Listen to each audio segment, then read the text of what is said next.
서기 321년 콘스탄티누스 황제가 태양신 교도들의 불만을 억제하고 그들이 기독교인들과 충돌하는 것을 막기 위해서 그 당시 태양신교의 지도자였던 율리우스 피르마쿠스와 기독교의 감독이었던 유세비우스를 불러들여서 협상을 하게 했습니다.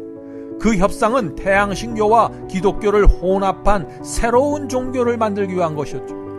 그 사건에 대해서 역사가들은 이렇게 기록하고 있습니다. 역사가들은 콘스탄티누스 황제가 태양을 숭배하는 이교도에서 기독교로 개종한 것을 보고 그의 영민함에 감탄하고 있다. 이교도의 상징과 날짜, 여러 종교 의식들을 기독교 전통에 섞어버렸다. 태양신교와 기독교 양쪽 모두에게 받아들여질 수 있는 혼합 종교를 만들어냈다.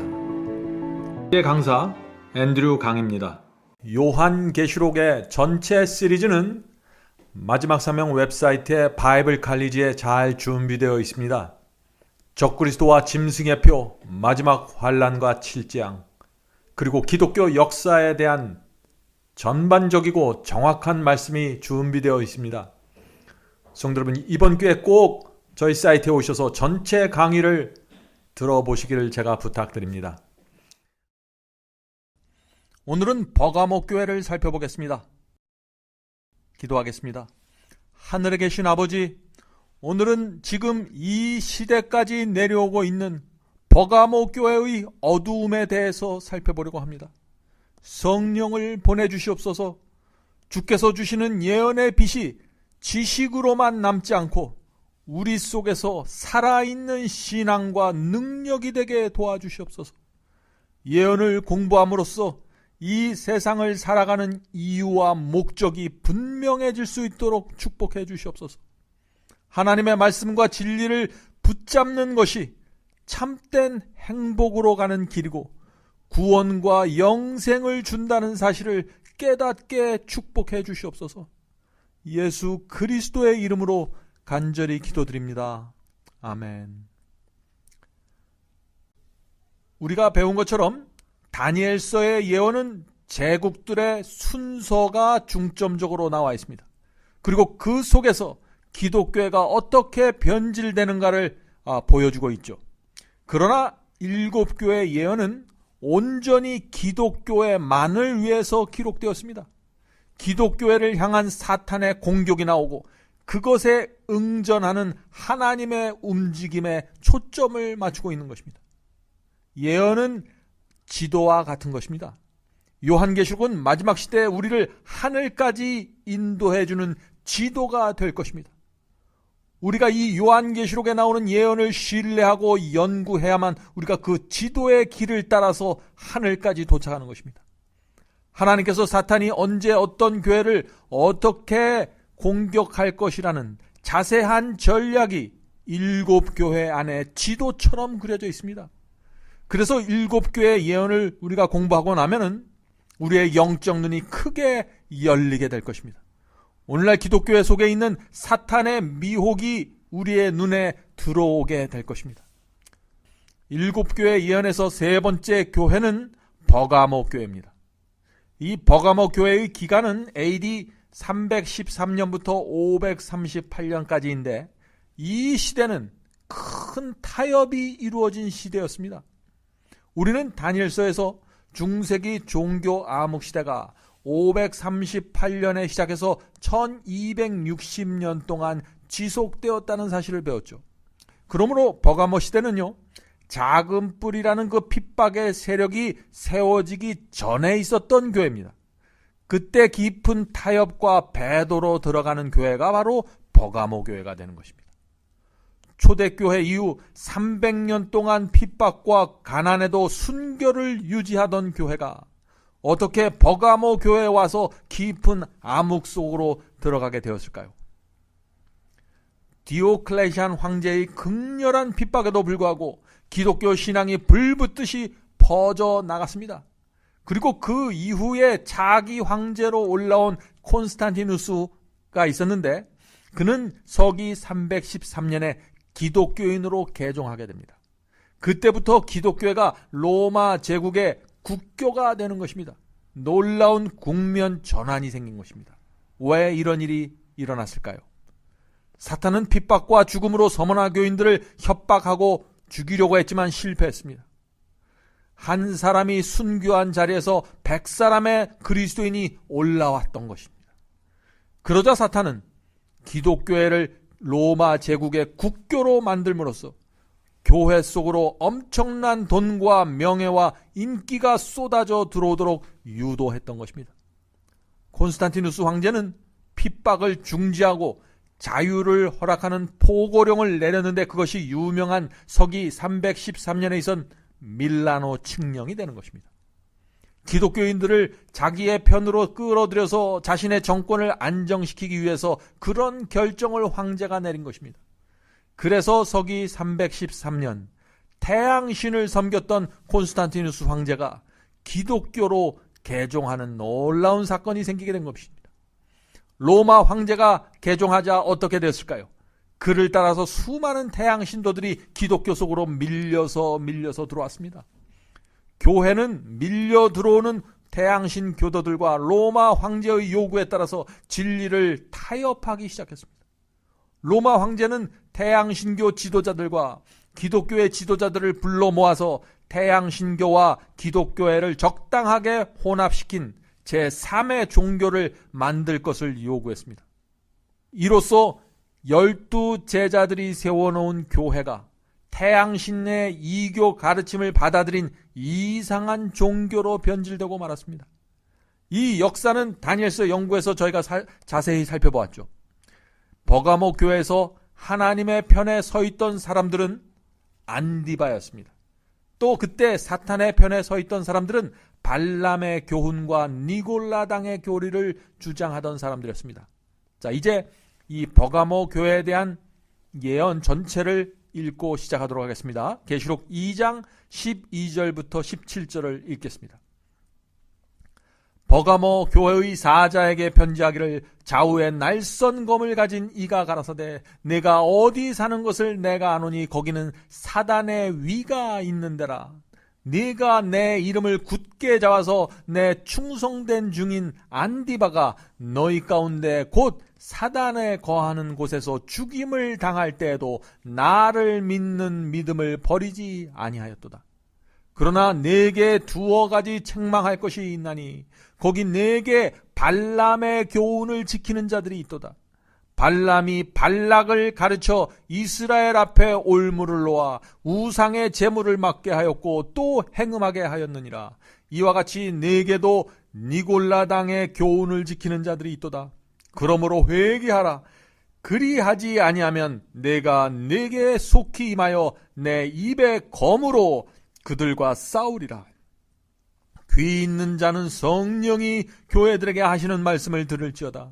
이기는 그에게는 내가 감추었던 만나를 주고 또 흰 돌을 줄 터인데 그 돌 위에 새 이름을 기록한 것이 있나니 받는 자 밖에는 그 이름을 알 사람이 없느니라.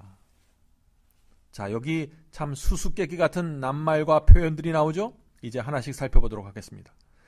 버가모라는 이름의 뜻이 있습니다. 버가모 교회에서 버가모라는 이름은 높은 성, 높이 들린다라는 의미를 가지고 있습니다. 콘스탄티누스 황제가 기독교회를 국교로 선포하면서 기독교회가 높이 들려졌던 것입니다. 가장 인기 있는 종교가 되었습니다.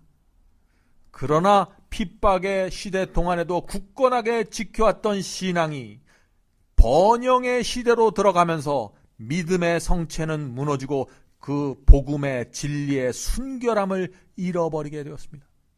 사도 요한은 버가모 교회를 인도하시는 예수님의 모습을 그래서 이렇게 묘사했습니다. 계시록 2장 12절입니다. 버가모 교회의 사자에게 편지하기를 좌우에 날선 검을 가진 이가 가라사대. 버가모 시대의 그리스도의 모습은 좌우에 날선 검을 가지고 계신 분입니다. 버가모 교회를 위기로부터 구하기 위해서 일하시는 예수님의 모습을 그렇게 표현한 것입니다. 예수께서는 말씀이 무너지고 태양신교의 예배일과 우상까지 들어오는 교회의 모습을 보시면서 좌우의 날선검, 즉 날이 분명하게 서 있는 하나님의 말씀을 세우기 원하셨던 것입니다. 태양신의 우상 숭배와 거짓 계명이 하나님의 교회로 밀려 들어올 때 좌우의 날쌘 검처럼 예리한 하나님의 말씀이야말로 최고의 방어책이 되는 것입니다. 자, 그렇다면 버가모 교회에서는 누가 예수께서 보낸 종일까요? 누가 사탄이 사용하는 종이었을까요? 이제 여러분도 이런 질문에 대한 답을 예상하실 수 있을 것입니다. 이런 질문에 대한 답을 아는 것이 바로 영적 분별력을 갖게 되는 것입니다.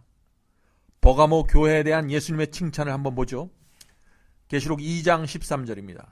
네가 버가모 교회가 내 이름을 굳게 잡아서, 예수님의 이름을 굳게 잡아서 내 충성된 증인 안디바가 너희 가운데 곧 사단에 거하는 곳에서 죽임을 당할 때에도 나를 믿는 믿음을 버리지 아니하였도다. 버가모 교회에서 예수께서는 죽기까지 충성했던 증인 안디바를 칭찬하셨습니다. 자, 안디바는 버가모 교회에서 순교당한 성도들 중에 대표적인 인물의 이름입니다. 그런데 이 안디바라는 이름에는 그 안티, 대항한다, 또 파파스, 교부라는 뜻이 있죠. 그래서 이 안디바는 안티파스인데 그 이름 속에 안티파파스라는 의미가 담겨 있는 것입니다. 다시 말해서 안디바는 안티파파스, 교부에 대항하는 사람들이라는 의미가 담겨 있는 것입니다. 안티파파스. 그 당시 기독교의 지도자들이 로마 황제의 압력에 굴복하고 태양신교 행습을 받아들이면서 하나님의 계명을 짓밟자 그것에 대항하여 일어서는 그리스도인들이 있었는데 그들을 바로 안디바, 안티파스라고 불렀던 것입니다. 안디바는 타협과 배도의 길을 걷던 버가모 교회에 저항하였고 하나님의 진리를 위해서 그들의 목숨을 바쳤습니다. 충성된 증인 안디바 이야기에는 우리가 반드시 배워야 할 교훈이 있는데 그것은 교회 지도자들이 교회를 세속화시키고 타락시키는 주역이 될 때는 예수께서 진리를 지키기 위해서 교회에 저항하면서 일어서는 성도들을 칭찬하신다는 것입니다. 버가모 시대에는 부흥과 개혁을 위해서 그저 앉아서 기도할 뿐 아니라 진리를 지키기 위해서 일어나 외치는 종들이 예수께서 그 교회를 위해서 보내셨던 종들이었습니다. 7교회의 예언을 보면은 각 시대마다 안디바 같은 신앙과 정신을 가진 성도들이 항상 하나님의 편에 서 있다는 사실을 우리가 보게 되는 것입니다. 개신교회의 영어명이 뭐죠? 프로테스탄트였죠. 자, 프로테스탄트, 그 의미가 무엇입니까? 프로테스탄트는 저항하는 사람들이라는 뜻이었죠. 누구에게 저항한다는 뜻이었죠? 교황의 가르침과 배도에 저항하는 사람들이라는 뜻입니다. 그것이 바로 개신교인입니다. 근데 이 안디바는 버가모 시대에 바로 프로테스탄트였던 것입니다. 안디바와 프로테스탄트가 어떻게 연결되는지 여러분들 이해하십니까? 이제 예수께서 버가모 교회를 책망하시는 장면을 보겠습니다. 자, 버가모 교회에게 무엇을 책망하시는지. 계시록 2장 14절부터 15절입니다. 네게 버가모 교회에게 두어 가지 책망할 것이 있나니 거기 네게 발람의 교훈을 했는데 영어 성경을 보면요, 닥트린이라고 해서 교리예요. 발람의 교리를 지키는 자들이 있도다. 발람이 발락을 가르쳐 이스라엘 앞에 올무를 놓아 우상의 제물을 먹게 하였고 또 행음하게 하였느니라. 이와 같이 네게도 니골라당의 교훈을 지키는 자들이 있도다. 여기서도 마찬가지로 영어 성경에 보면 니골라당의 교훈이 아니라 니골라당의 닥트린입니다. 교리입니다. 자, 버가모 교회의 죄가 무엇입니까? 발람의 교리와 니골라당의 교리를 지킨 것입니다. 자, 그렇다면 발람의 교훈이 무엇일까요? 구약 성경에 나오는 발람은 하나님의 선지자였습니다. 그런데 그 하나님의 선지자가 모압 왕 발락이 주는 뇌물의 마음이 끌려버린 것입니다. 그래서 이스라엘의 선지자인 발람이 모압 왕 발락의 청탁을 받고 이스라엘을 저주하는 이야기가 나옵니다. 그러나 하나님께서는 그것을 막으셨죠. 그러자 어떻게 됐습니까? 간교한 거짓 선지자 발람은 모압 왕에게 이스라엘을 타락시킬 수 있는 방법을 가르쳐 주었습니다. 그래서 발람은 모압 왕에게 아름다운 모압 여인들을 모아서 이스라엘 남자들에게 보내 유혹한 다음에 이스라엘 남자들이 우상을 숭배하도록 만들라고 했습니다. 발람이 그런 계략을 제시한 이유가 무엇일까요? 이스라엘 남자들이 우상 숭배를 하게 되면은 하나님께서 더 이상 이스라엘 백성들을 보호하실 수 없게 될 것이고, 그렇게 되면은 모압 왕이 이스라엘을 두려워할 필요가 없게 되기 때문이죠. 자, 발람의 계략은 성공했습니다. 이스라엘의 남자들은 모압 여인들을 아내로 맞이했고 음란한 우상 숭배에 빠지게 되었습니다. 그 결과 전염병이 돌아서 24,000명이 죽임을 당했습니다. 자, 그렇다면은 발람의 교훈이 무엇일까요? 그것은 교회가 거짓 선지자들에 의해서 하나님의 말씀과 원칙을 버리고 세상과 타협하고 거짓 가르침을 받아들이면 하나님의 교회에 치명적인 영적인 죽음이 찾아온다는 것입니다. 버가모 교회에 그런 배도가 생겼던 것입니다. 사도 요한은 버가모 교회에서 생긴 교리적인 그 배도를 발람의 교리라고 불렀습니다. 자, 이제부터 발람의 교리에 대해서 좀 살펴보죠. 계시록 2장 14절입니다. 거기 내게 발람의 교훈을 이라고 했는데 발람의 교리죠. 발람의 교리를 지키는 자들이 있도다. 버가모 교회에 발람의 교리가 어떻게 들어왔을까요? 태양신교를 믿던 로마 황제가 하루아침에 갑자기 기독교로 개종했다고 했습니다. 그때까지 로마 제국을 떠받들고 있던 태양신 교도들이 불만이 터져버리고 말한 것입니다. 그런 상황에서 기독교 역사에서 최고의 비극이 일어나게 되는 것입니다. 서기 321년 콘스탄티누스 황제가 태양신 교도들의 불만을 억제하고 그들이 기독교인들과 충돌하는 것을 막기 위해서 그 당시 태양신교의 지도자였던 율리우스 피르마쿠스와 기독교의 감독이었던 유세비우스를 불러들여서 협상을 하게 했습니다. 그 협상은 태양신교와 기독교를 혼합한 새로운 종교를 만들기 위한 것이었죠. 그 사건에 대해서 역사가들은 이렇게 기록하고 있습니다. 역사가들은 콘스탄티누스 황제가 태양을 숭배하는 이교도에서 기독교로 개종한 것을 보고 그의 영민함에 감탄하고 있다. 이교도의 상징과 날짜, 여러 종교 의식들을 기독교 전통에 섞어버렸다. 태양신교와 기독교 양쪽 모두에게 받아들여질 수 있는 혼합 종교를 만들어냈다. 자, 또 한 말씀 읽어보죠. 히랍교부 영국 기독교 출판사에 있는 말씀입니다. 기독교의 감독인 유세비우스는 자신도 모르는 사이에 그의 신학을 태양신의 이교적인 이념과 로마 황제 이념으로 짜맞추어 기독교적으로 변형시켰다.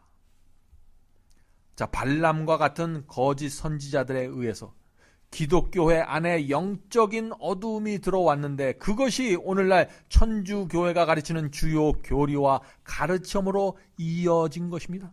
그리고 그것이 오늘날 기독교회, 개신교회 속에까지 깊이 들어오게 된 것입니다.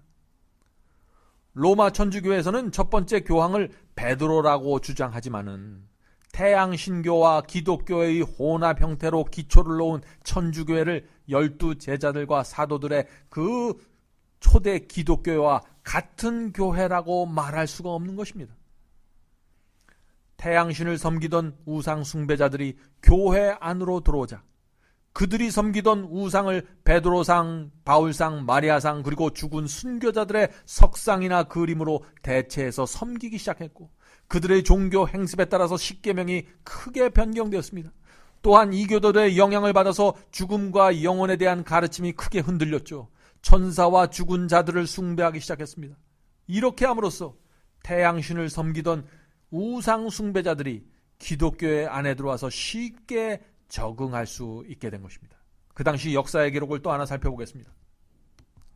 교회의 감독들은 이전에 히랍과 로마의 이방 종교를 믿던 사람들이 자신의 신들에게 존경과 신앙을 표현하기 위하여 만들었던 종교의식과 제도를 조금씩 고쳐서 기독교 안으로 끌어들였다. 이렇게 함으로 새로 개종한 이교도들은 조상 때부터 전래되어 온 의식들이 그대로 존재하는 것처럼 느끼게 되었고, 예수님과 성자들도 자신들이 섬기던 이방인과 같은 방법으로 숭배하는 것으로 생각하게 되었고, 그 결과 수많은 이교도들이 좀 더 쉽게 교회 안으로 들어오게 되었다. 이교도였던 콘스탄티누스 황제가 기독교인으로 개종하자 곳곳에 태양 신전과 유사한 거대한 교회들이 세워지게 되었는데, 교회마다 여러 가지 그림들과 조각된 우상들로 단장함으로써 외관상으로나 내면적으로 이교도들의 신전과 흡사한 것이 되었다. 자, 이것이 그 당시에 벌어졌던 배도의 모습입니다. 자, 그럼 이제 정리해 보겠습니다. 버가모 교회가 발람의 교리를 받아들였다는 그 말은, 발람이라는 거짓 선지자가 모압 왕과 공모해서 이스라엘 안으로 이교도들의 우상 숭배를 들여왔던 것처럼, 버가모 교회의 거짓 선지자들이 로마의 왕 로마 황제와 공모해서 태양신의 우상 숭배와 그들의 예배일인 일요일을, 썬데이를, 태양을 경배하는 날이죠, 일요일을 교회 안으로 가지고 들어왔다는 것입니다. 그것을 가리켜서 발람의 교리라고 부르는 것입니다. 버가모 교회에 들어왔던 발람의 교리가 지금까지 기독교에 퍼져 있는 모습을 보면 두려움을 느끼게 되는 것입니다. 이제 예수께서 버가모 교회를 책망하신 두 번째 이유 보겠습니다. 두 번째 이유는 니골라당입니다. 계시록 2장 15절. 이와 같이 내게도, 버가모 교회에게도 니골라당의 교훈을, 니골라당의 교리를 지키는 자들이 있도다. 제1세기의 교회, 에베소 교회에 나타났던 니골라당의 행위가 버가모 교회에 와서는 니골라당의 교리로 발전되었습니다. 그리스도를 믿기만 하면 하나님의 말씀대로 순종하는 삶을 살지 않아도 구원을 받는다 하는 니골라당의 가르침은 한 번 빠지면 벗어나기 어려운 가르침입니다. 왜냐하면 니골라당의 교리에서 벗어나려면 세상을 포기해야 하고 하나님의 말씀과 계명에 순종하기로 결정해야 하기 때문입니다. 자, 그런데 이 버가모 교회 지도자들은 왜 니골라당의 교리를 세우게 되었을까요? 로마 황제의 요구 때문에 버가모 교회 지도자와 신학자들은 태양신교 교리와 기독교 교리를 혼합시켰다고 했죠. 그래서 그 결과 태양신교 신전을 흉내내서 우상들을 교회 안에 세우게 되었습니다. 크고 웅장한 교회를 세우고 화려한 그림과 조각으로 교회 내부를 치장했습니다. 그래서 태양신전처럼 만들어버린 것이죠. 12 제자와 사도들이 상상할 수도 없는 일이 그리스도께서 피로 세운 교회 안에서 벌어지게 된 것입니다. 버가모 교회의 거짓 선지자들은 그 엄청난 배도를 합리화시켜야만 했습니다. 그래서 10계명에서 둘째 계명을 삭제해버렸고 넷째 계명을 변경시켰던 것이죠. 사도시대 이후 300년 동안 에베소 교인들과 서머나 교인들이 피와 죽음으로 지켜왔던 하나님의 말씀과 계명을 그들 마음대로 바꾼 것입니다. 이런 상황 때문에 교회를 대항해서 반기를 든 사람들이 있었는데 그들이 바로 충성된 증인 안디바였던 것입니다. 만일 여러분이 그 시대에 있었으면 여러분은 안디바에 동참하셨겠습니까? 그 시대에 안디바가 된다는 것은 교회와 사회에서 축출된다는 것을 의미합니다. 로마 황제로부터 직접 핍박을 당하게 되는 것이죠. 예수께서 교회가 위기에 처해 있을 때 어떤 종들을 보내시는지 여러분들 잘 보시기 바랍니다. 예수께서 보내시는 종은 설교를 멋있게 하는 사람이 아닙니다. 예수께서 붙잡고 사용하시는 종은 안디바의 정신을 갖고 있는 사람들입니다. 하나님의 말씀을 올바로 세우고 교회의 배도를 막기 위해서 자신의 몸 전체를 던지는 사람들이 바로 하나님께서 위기에 처한 교회에게 보내는 종들이 되는 것입니다. 자, 이런 상황에서 버가모 교회 거짓 선지자들은 그들이 저지른 배도가 성도들의 구원에 아무런 영향을 주지 않는다고 설득할 수 있는 새로운 구원론을 만들어야 된다는 그 필요성을 느끼게 된 것입니다. 그래서 니골라당의 교리를 적극적으로 활용하게 된 것이죠. 이 버가모 교회의 거짓 선지자들은 이렇게 말했습니다. 성도들은 그리스도 안에서 자유를 얻었기 때문에 이제는 순종과 행위에 더 이상 얽매일 필요 없습니다. 순종하지 않아도 구원받을 수 있습니다. 라는 설교를 하고 교리를 세웠던 것입니다. 그것이 바로 니골라당의 교리입니다. 그 당시 사람들의 귀에 그런 철학적인 주장은 매우 고상하게 들렸습니다. 지금까지는 희생하고 좁은 길을 걸어야만 하나님 말씀대로 살아야만 구원받는 줄 알았는데 이제는 자유를 얻었다는 것입니다. 더 이상 순종과 행위에 얽매일 필요가 없다는 것입니다. 철학적인 주장처럼 들렸습니다. 또한 이 버가모 교회의 어리석은 양들도 초대교회부터 300년 동안 걸어온 그 가난과 좁은 길의 신앙을 원하지 않았던 것입니다. 이제는 좀 더 편하게 살고 싶었던 것입니다. 그래서 니골라당의 교리를 눈을 감고 그저 크게 환영했던 것이죠. 로마 황제의 눈치를 보면서 태양 신교의 교리를 받아들이기로 결정한 버가모 교회 지도자들에게 있어서 니골라당의 교리는 그들의 입지를 지켜주는 강력한 신학이 되었습니다. 니골라당 교리가 갖고 있는 신학적 논리 때문에 버가모 교회 시대부터 수많은 성경 진리가 변질되었고 태양신교의 행습이 기독교의 안으로 밀려 들어오게 된 것입니다. 니골라당의 핵심 교리는요, 한마디로 말해서 이것입니다. 복음은 그리스도인들을 하나님의 말씀과 계명을 지키는 의무로부터 해방시켰다라는 것입니다. 니골라당의 교리는 양심을 마비시키는 무서운 교리입니다. 왜냐하면 하나님의 말씀과 계명을 무시해도 구원받는다고 믿게 만들기 때문에 그렇습니다. 놀라운 사실은 사탄은 이런 니골라당의 교리를 이용해서 하나님의 교회를 지금까지 집요하게 공격하고 있다는 것입니다. 오늘날 기독교에서 가장 널리 퍼져 있는 거짓 구원론이 무엇입니까? 그 원조를 찾아보면 바로 니골라당의 교리인 것입니다. 하나님의 말씀에 충성하지 않아도 구원받을 수 있다는 가르침 말이죠. 사랑하는 성도 여러분, 사도 바울이 말하는 그리스도 안에서 얻는 자유란 하나님의 말씀과 계명을 순종하지 않아도 되는 자유가 아닙니다. 바울이 말하는 자유란 하나님의 말씀을 온 마음으로 순종할 때 얻게 되는 죄로부터의 해방과 자유를 뜻하는 것입니다. 바울의 말씀은 분명합니다. 로마서 6장 읽어보겠습니다. 로마서 6장 16절부터 18절 그리고 22절을 읽겠습니다. 죄의 종으로 사망에 이르고 혹은 순종의 종으로 의에 이르느니라. 하나님께 감사하리로다. 너희가 본래 죄의 종이더니 너희에게 전하여 준 바 교훈의 본을 마음으로 순종하여 죄에게서 해방되어 의에게 종이 되었느니라. 이제는 너희가 죄에게서 해방되어 하나님께 종이 되어 거룩함에 이르는 열매를 얻었으니 이 마지막은 영생이라. 얼마나 분명한 말씀입니까? 바울은 믿음에서 영생까지 경험해야 할 단계가 있음을 말하고 있는 것입니다. 우리가 그리스도를 영접하고 온 마음을 다해서 주를 믿으면 우리 마음속에 의를 사모하는 심령이 생기게 되는 것입니다.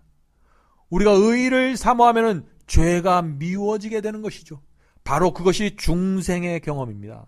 우리가 그리스도 안에서 거듭나는 경험을 하게 되면 하나님께서 좋아하는 것을 나도 좋아하게 되고 하나님께서 미워하는 것을 나도 미워하게 되는 것입니다.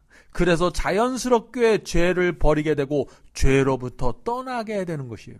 바로 그것이 자유와 해방의 경험입니다. 그런 경험을 통해서 거룩한 열매가 우리의 마음과 생애 속에 열리게 되는 것이죠. 바로 이것이 생명과 영생을 얻는 과정이 되는 것입니다.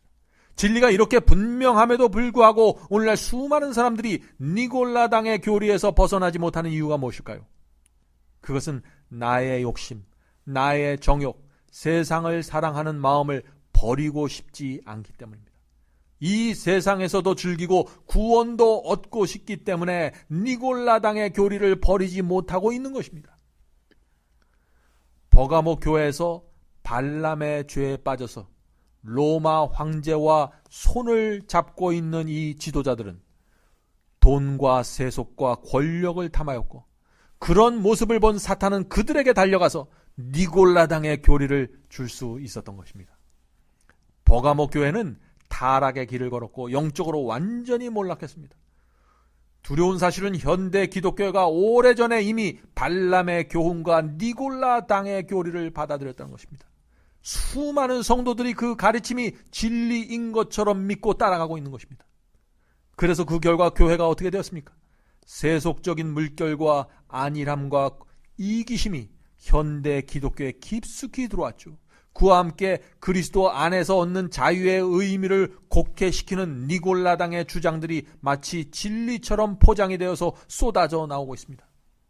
그 결과 수많은 사람들이 불순종과 세속적인 삶을 살면서도 나는 구원받았다라는 강력한 확신을 갖고 살아가고 있는 것입니다.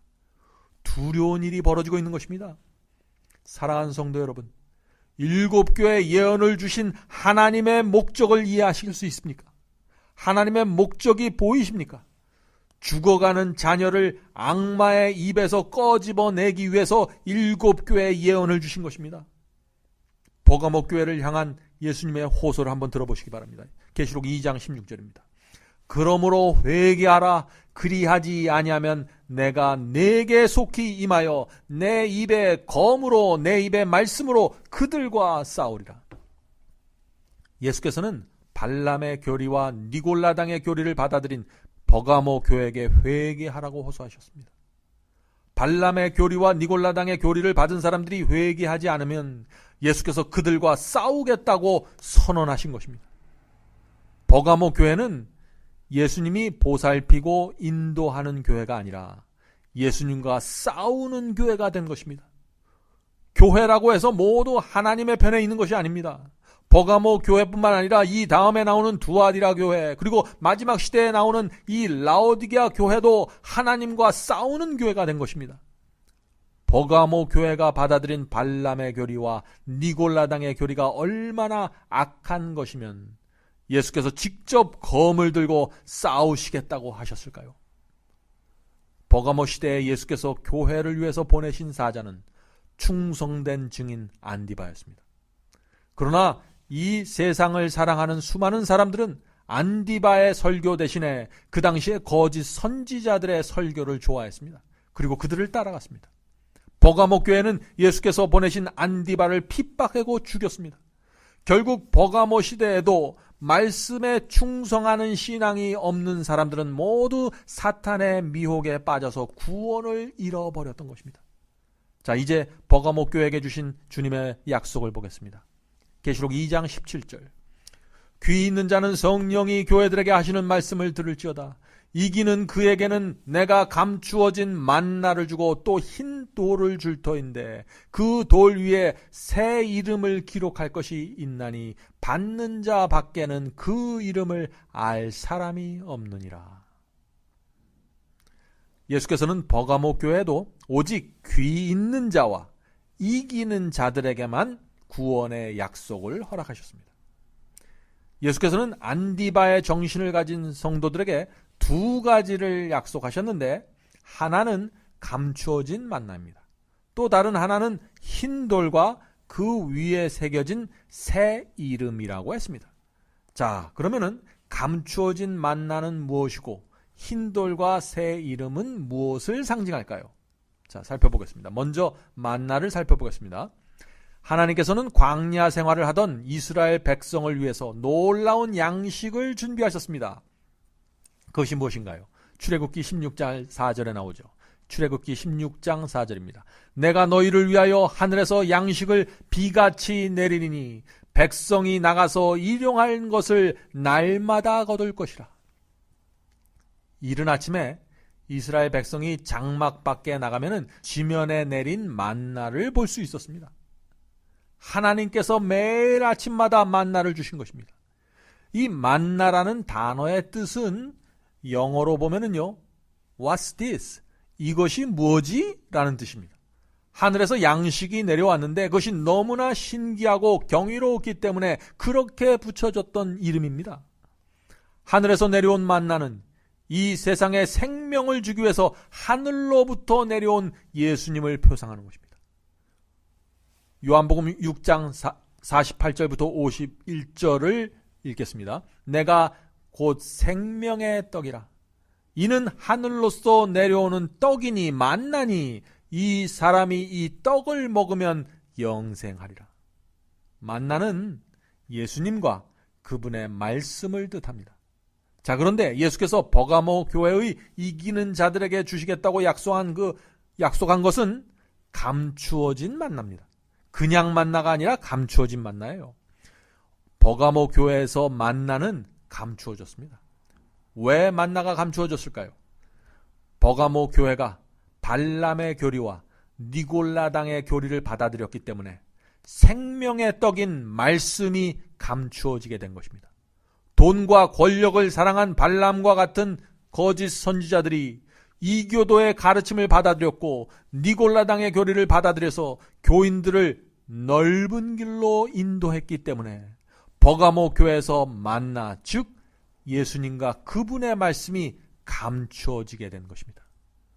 성도 여러분, 지금 이 시대에도 현대판 니골라당의 교리를 받아들이게 되면은 생명의 양식인 만나가 감추어지게 됩니다. 이 감추어진 만나를 먹지 못하면 어떻게 됩니까? 말씀에 충성하는 신앙을 갖지 못하고 잃어버림을 당하게 되는 것입니다.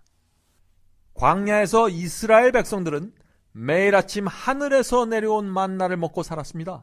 그와 마찬가지로 버가모 교인들도 하늘에서 내려온 신령한 말씀을 먹고 그 말씀대로 살아야 했던 것입니다.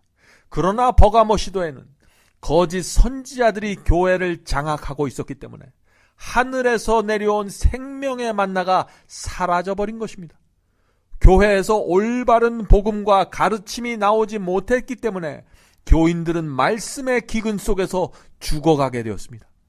그러나 발람의 교리와 니골라당의 교리를 거절했던 성도들은 날마다 생명의 양식을 먹을 수 있었습니다. 그래서 다른 사람들에게는 감추어진 만나가 그들에게는 감추어지지 않았던 것입니다. 날마다 예수께로부터 만나를 공급받은 성도들이 이기는 자들이 되었고 영생을 얻게 되었습니다. 이제 흰돌에 대해서 살펴보겠습니다. 버가모 시대에는 법정에서 재판을 할 경우에 흰돌과 검정돌을 사용해서 재판 결과를 나타내었습니다. 흰돌은 죄가 없는 무죄 석방을 나타냈고 검정돌은 유죄를 나타내었습니다. 또한 노예가 자유인이 되었을 때도 흰돌을 주었는데 자유인이 된 사람에게는 새로운 이름을 흰돌 위에 새겨 주었습니다. 노예로부터 풀려나온 새 이름을 준 것이죠. 또한 흰돌은 싸움에서 15번 이상 승리한 투사에게도 주어졌습니다. 이처럼 버가모 시대의 흰돌은 무죄와 자유와 승리와 명예의 상징으로 사용되었습니다.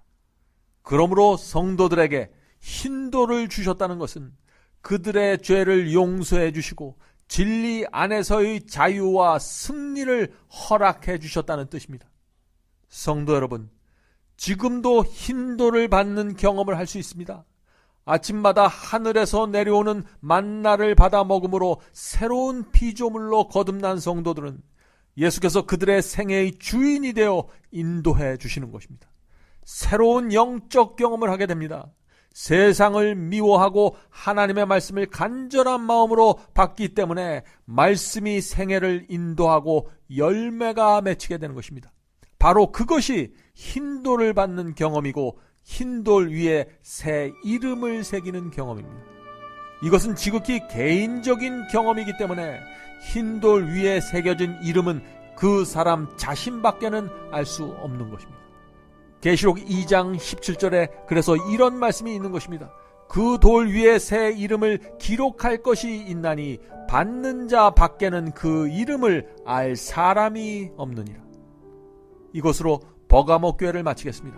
다음 시간에는 두아디라 교회를 공부하겠습니다. 기도하겠습니다. 하늘에 계신 아버지, 길고 긴 역사를 통해서 성도들을 인도해 오신 하나님의 사랑과 은혜를 생각할 때마다 주 앞에 나가 무릎을 꿇을 수밖에 없습니다. 주여, 하나님의 예언에 나타난 주님의 사랑을 잊지 않도록 도와주시옵소서.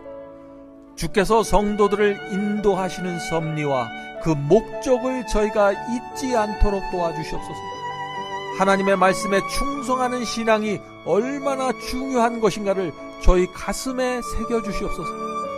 하나님의 사랑과 그리스도의 보혈과 성령의 인도하심이 항상 저희와 함께 하기를 예수 그리스도의 이름으로 간절히 기도드립니다.